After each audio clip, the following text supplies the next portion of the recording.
My name is Maor Zaguri, and I've spent my life telling stories.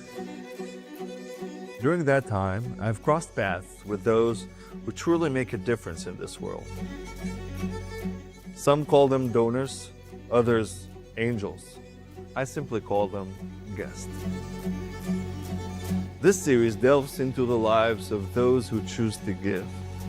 This is the Philanthropists.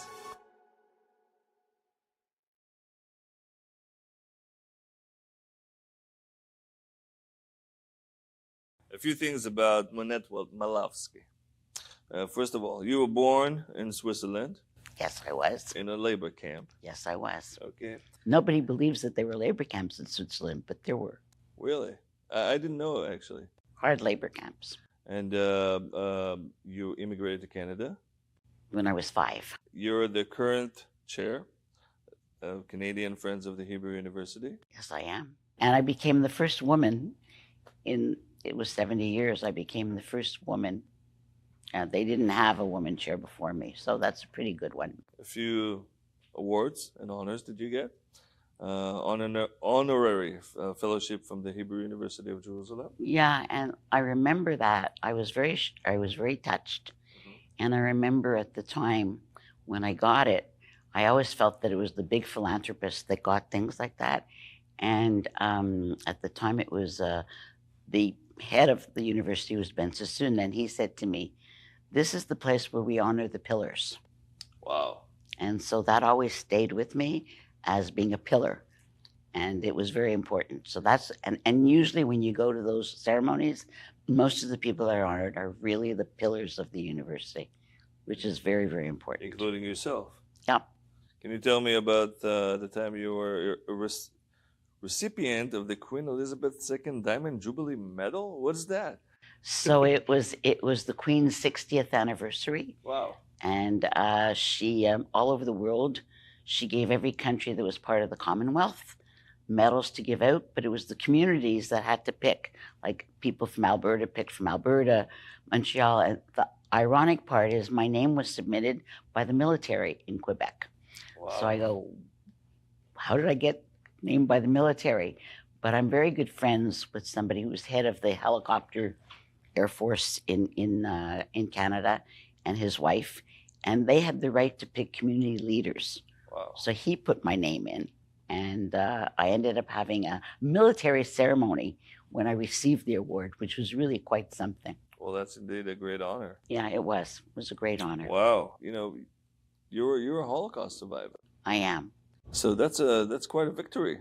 You know, you didn't just survive; you actually lived, and you have a very successful, rich, and amazing achievements in life. I owe a lot of that to my parents because I'm a Holocaust survivor. I mean, I'm born at the end of the war, so I was a baby. I'm born in 45, so 3 months later the war ended. But my parents had the Gestapo at their wedding in 43 in Liège, Belgium. Wow. And at that point, they recognized that they couldn't stay or they would be taken.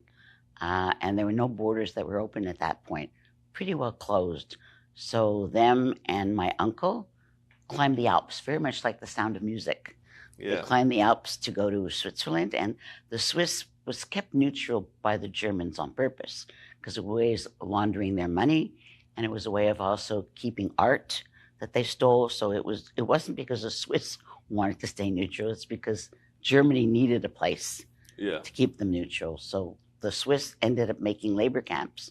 So my birth certificate says Lausanne, Switzerland, but I was never born in Lausanne. I was born in a camp near Lausanne. Yes. And when my parents came back after the war, they lost everything. My father had just his brother and myself and my older brother.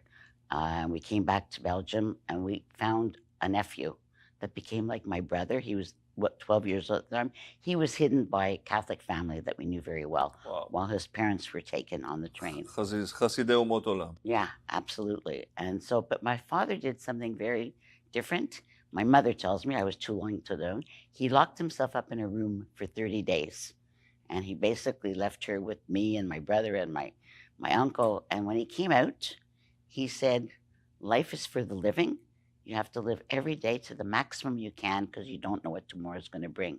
And that's how he taught us to live, and my mother too. So they embraced life rather than not.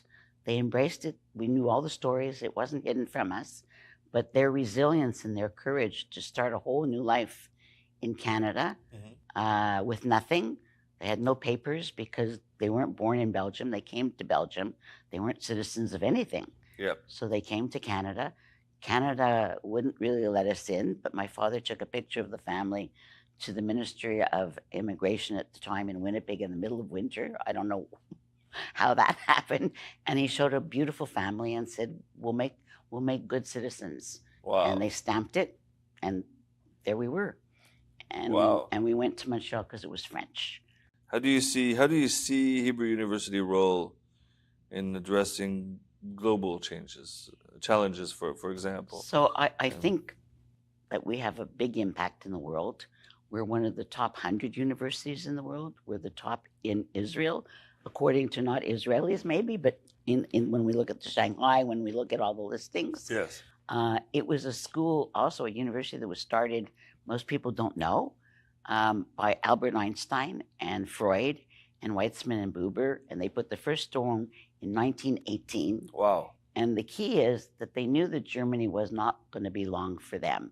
And so when we couldn't get what we wanted out of the Balfour Agreement, which is a country, the next best thing that Albert Einstein thought was you create a university, because without a university, you won't go far, because education is the key to life. So one of the things that Albert Einstein did too, he created the first Department of Agriculture. Why? Because he wanted to make the desert green and the wetlands forests. So it's a visionary school, and I think globally they always will be, because they have that as their DNA. I see that pin. Mm-hmm. Are you wearing it often? I wear it all the time. All the time? I got it in Israel. I went when I was there in June. Mm-hmm. I went obviously to the square, and I visited all of it. And they were selling lots of things, including this pin. So I bought a lot of pins back to give. But they also had a ribbon, Yeah. a yellow ribbon that I noticed on the doors of all the cars in Israel. So I was with some friends, and they said, "Why don't you take a yellow ribbon and put it on your car?" Now I live in Montreal, which most probably is one of the most hotbeds today of anti-Semitism in the universities. Really? So I looked at them and I said, the pin, I don't care. I'll wear it, whatever they want. They won't physically hurt me, because then they'll be taken to prison. They could spit at me, they could say whatever they want, but not going to hurt me. But if I put that yellow ribbon on the handle of my car and I leave my car in downtown Montreal, I will not have a car. Mm-hmm. So that to me is why I have to wear this pin. Even now, when after talking to you, I see you don't have any. You're not angry. So I think that it was written either in a book by the creator of Ways, Levine. He wrote a book and he said, the biggest love you have to have is how to solve the problem, not the solution. So I think he's totally right, because it's the problem that you're solving, then you'll find the solution. So how do you solve the problem? You don't start the other way. So my head always goes that way. How can I? What can I do? While I'm here, I'm going to do everything I can to make that happen. It was great interviewing you, and you taught me a few things. Even thank you. Well, it was fun sitting with you. And you're sweet, and thank you so much for everything you do for Israel, for us. It gives me more, most probably, than I learn and I get so much from it. So it just makes it natural. I'm glad. If you want to watch more episodes of The Philanthropists, head over to Canadian Friends of the Hebrew University on YouTube.